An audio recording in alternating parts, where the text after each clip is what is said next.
Not 50 এটা phone চুরি হয়েছে, এটা আবার লইলাম। আমার লইতেও না, খালি মোবাইল লইলাম। আমরা একটু ব্যঙ্গ করে অনেক সময় খালি মোবাইল লইলাম। আচ্ছা, আপনি কি এখনো আপনার ঘরে আপনার স্ত্রীকে নির্যাতন করেন? যদি বলে হ্যাঁ, তাহলে এখন নির্যাতন করেন।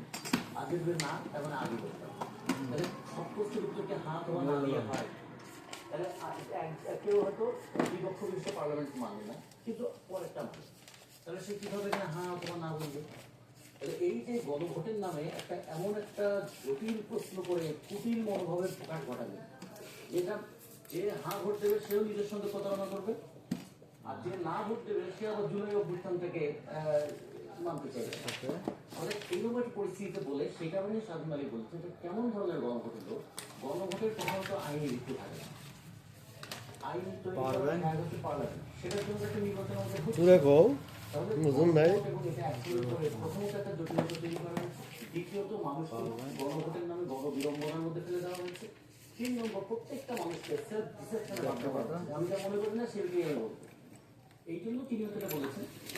আর আমাদের প্রায় 42,000 আমাদের ভোট কেন্দ্র আছে, ভোট কক্ষ আছে, ধরেন দিলাম টোটাল ভোটার যদি ভাগ করে গড়ে 500 আমি পরে যদি ধরলাম 65% বা 70% ভোট যদি দেয়, তাহলে তো 500 কাস্টমার 500 জন। এখন এইটা পরে যদি তাকে ভোট দিতে হয়, প্রত্যেকে যদি 2 মিনিট করে সময় দেয়, তাহলে আমাদের সময় লাগবে 1000 মিনিট।